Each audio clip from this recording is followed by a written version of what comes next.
is my man Bubba, who I asked to call in and be the voice of the angry fan. Because, man, I'm looking at this going, sure, it's fine.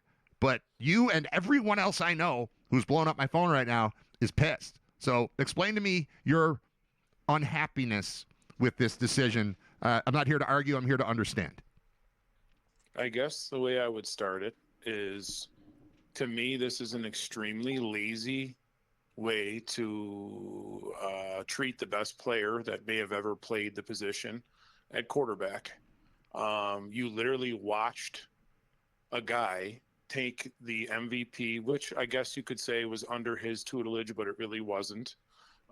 Anybody with any football knowledge would know that Josh Allen really carried that horrible play calling, and most of the things that was successful in that offense were predicated on Josh Allen making a play or being desperate and making a play or feeding the running game, not being able to scheme wide receivers open, was a crutch for 2 straight years. And then obviously front office not addressing weapons can be all factored into McDermott being fired. But at the end of the day, what winning organization would promote from a head coaching staff that they just fired? How does that calculate to winning when the philosophies that were in-house already were obviously broken and contributed to you losing in the playoffs? So you are promoting from losing. Just like when McDermott and Beane should have been fired after 13 seconds. Any winning organization does not give contract extensions to people who fail. So anybody who thought McDermott should have been kept, look at who's playing in the Super Bowl. Look at the quarterbacks. Yet we couldn't get Josh Allen there in 8 years. I mean, guys, you can't reward failure. Failure is something that Buffalo is so used to, and we get a good feeling guy who we have to give credit to in McDermott, who changed the culture. He came in and, changed the Rex Ryan, Doug Marrone joke that was here that everyone knew would be a joke when they hired him. He came in and righted the ship, but let's face it, all of the success of Sean McDermott, Brandon Beane, Joe Brady, Brian Daboll, Ken Dorsey, all of it is Josh Allen. Brandon Beane is relevant because of Josh Allen. He made one good move in the draft, moving up for Josh Allen and taking him. And I guess that got him president. But after that has been one failure after the other in the first 3 rounds, with the exception of James Cook. So why everyone's mad about Joe Brady? His offense is terrible.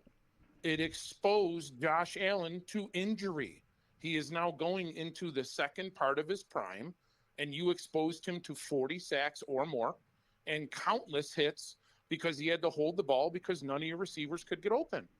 And when everybody knows in the entire NFL that you run the ball up the middle every first down, then you really only have to play defense for 2 downs. And if you take out James Cook and you take out Josh Allen, you stop the Buffalo Bills. Well, now that's your new head coach.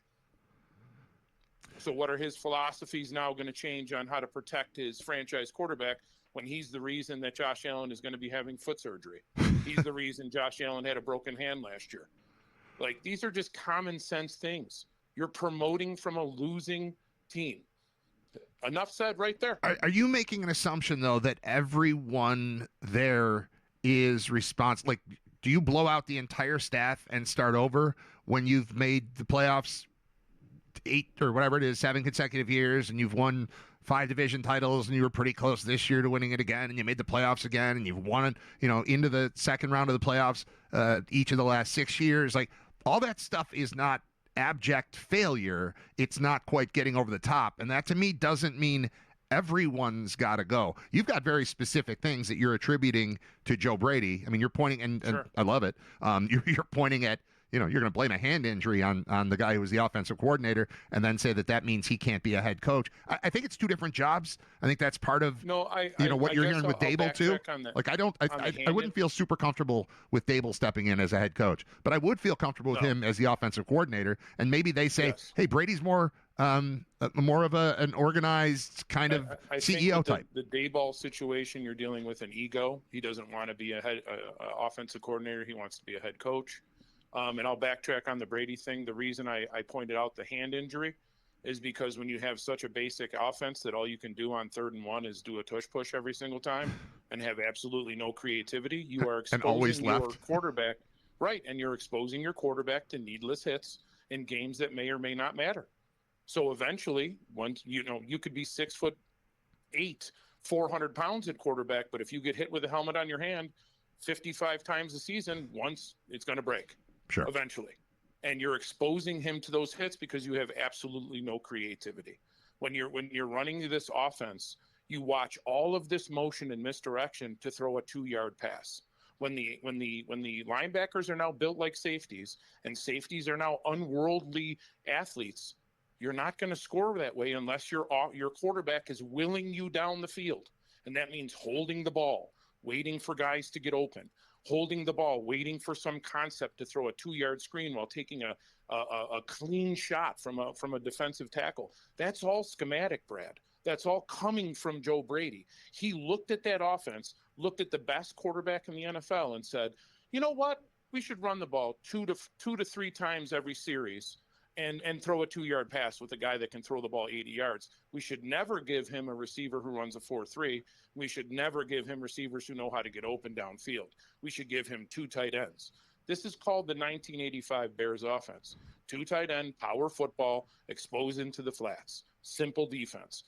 All you have to do is spy Allen and literally keep your safeties deep and bring everybody up anytime they throw in the flats. That's what you watched us get stuffed on over and over until Josh Allen willed us down the field and made plays that no one else can make. That's the success of the offense. Daboll was successful because he used Josh Allen's talents and told him, go out there and play Josh Allen football under control. Look at what happened, 5,000 yards receiving, MVP candidate every single year. We moved the ball on every single team. But what failed us? McDermott and his defense. Every single playoff run, we put up 30 points and still lost. Yep. That's defense. That's not on the offense. So McDermott can fuck off. Brady can fuck off.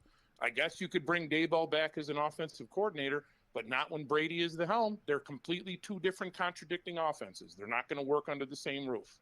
So, I mean, this is just a bad move because you're going to have Brady's offense again exposing a 30-year-old quarterback to 40 sacks. All right. So what I'm hearing here is that if I'm right and that Daboll is the offensive coordinator and it's not Brady's offense, it's Brady's team, but he's got a sense of how to deal with Josh, and then Daboll comes back with the offense and we're throwing out whatever's been going on the last couple of years since Daboll went to the Giants, you're going to have a little bit of a change of heart, but you just don't believe that's going to happen. So we're going to talk to you again. Why have I not had you on before?